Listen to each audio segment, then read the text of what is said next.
মায়ের কাছে থাকলে কখন যে সময় কেটে যায় একদম বুঝি না। একটা রাত থাকলাম, সকালবেলা এখন এই যে খাওয়া দাওয়া করে একটু পরেই বেরিয়ে যাব। আর যা রোদ্দুর দিয়েছে, বাড়ি এসেই মোটামুটি কাজ আমি শুরু করে দিয়েছি।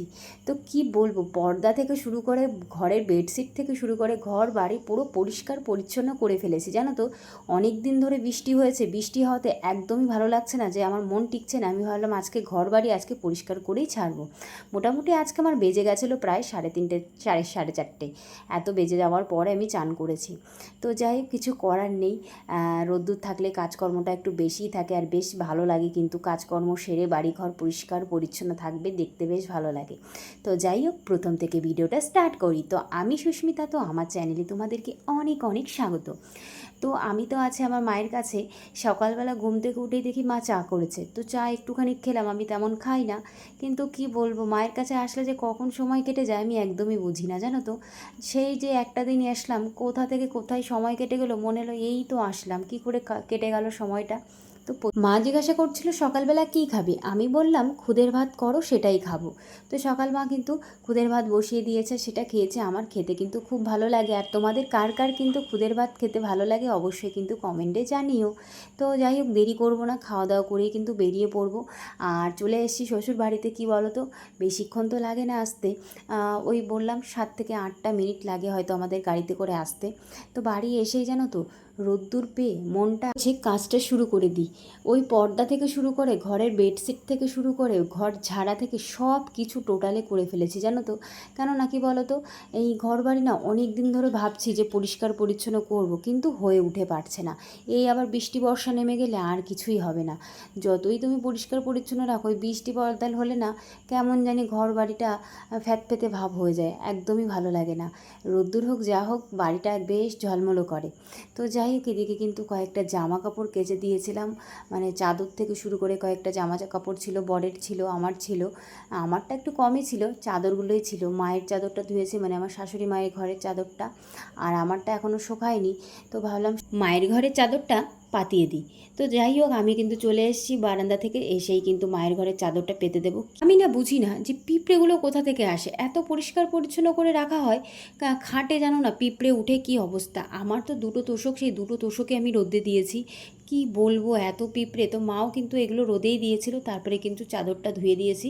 ধুয়ে ভাবলাম একবারে পেতে দিই, তাহলে ভালো হবে। কি বলো তো, যখনের কাজ তখন করে রাখলে না ভালো।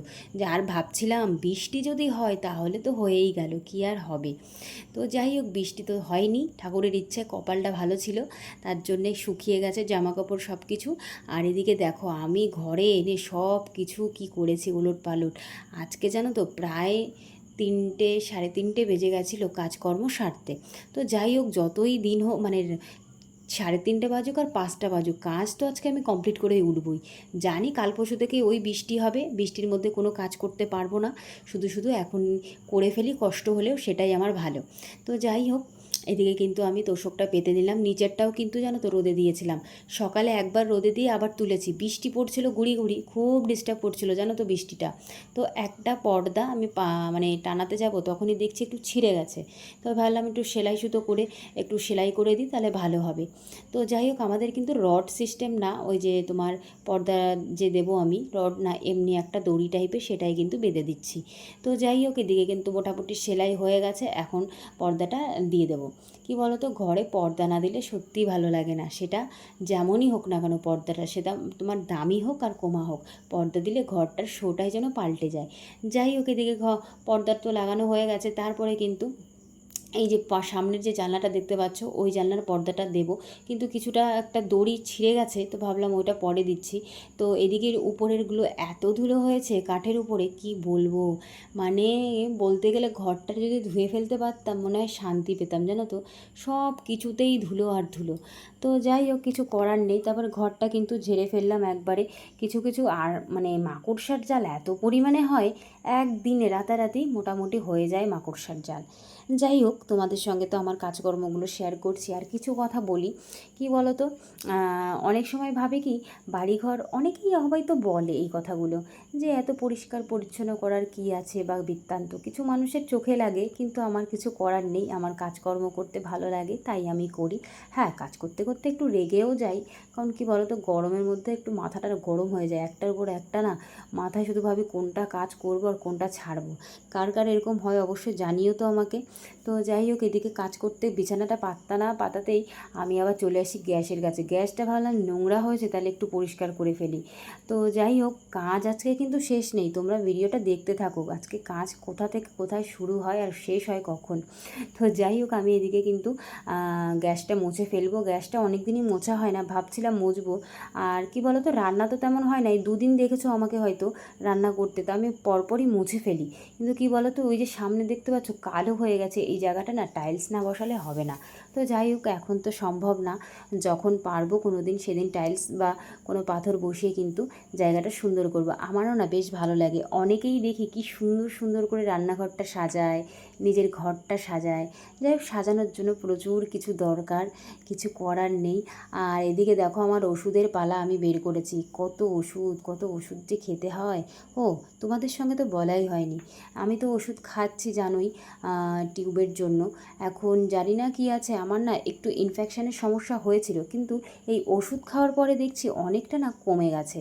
জানি না আমার এই ইনফেকশানটা কিসের থেকে হয় ভাই, মাঝে মধ্যেই হয়, খুব বিরক্ত লাগে জানো তো। তো যাই হোক, ঠাকুরের ইচ্ছায় কমে গেছে, ভেবেছিলাম ডাক্তারের কাছে যাব, আর যাওয়া লাগলো না, সেদিক দিয়ে আমি সত্যিই বেঁচে গেছি।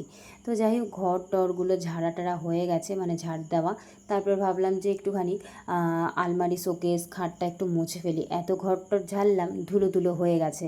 তো তার জন্য কিন্তু ঘরগুলো একটু মানে আলমারি শোকেসগুলো একটু মুছে ফেললাম। এখনও দেখে কি মনে হয় 7 বছর হয়ে গেল এই আলমারি শোকেসগুলো। কি বলো তো, সব কিছুই যত্নের উপরে, যত্ন করে রাখলে যে কোনো জিনিসই ভালো থাকে। এক এক সময় না আবার রাগও হয় জানো তো, এত কাজ দেখি তো বাপরে, আমি ভাবি শুধু কোথা থেকে শুরু করব, আমাদের চোখেই কেন এত কাজ বাঁধে। তো যাই হোক, কাজকর্মে থাকা, ব্যস্ত থাকা ভালো। সবসময় মনের মধ্যে চিন্তা থাকার থেকে মনে করি কাজে কর্মে ব্যস্ত থাকা অনেক ভালো। তো যাই হোক, এদিকে কিন্তু আলমারিটাও একটুখানি, আলমারি বলছি শোকেস যেটা বলে, এটা আলমারি না, ভুল বললাম, শোকেসটা একটু মুছে ফেলি। তো মোটামুটি দেখো সাদা কালার তো, একটু পরিষ্কার করে না রাখলে না কেমন কালচেটে ভাব হয়ে যায়। তো যাই হোক, এদিকে আমার মোছা টোছা কমপ্লিট হয়ে গেছে, এবার ঘরটা একটু ঝাড় দিয়ে দেবো।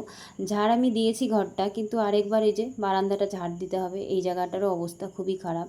কি বলবো, শুধু আমার চোখে না নোংরাই বাঁধে, এদিক কোনা কাঁধে এত পরিষ্কার করি, তাও যে নোংরা কোথা থেকে আসে আমি সেটাই বুঝি না। এদিকে আমার শাশুড়ি মা তো ঘর কতবার যে ঝাড় দেয়, ততবারই নোংরা বেরোয়।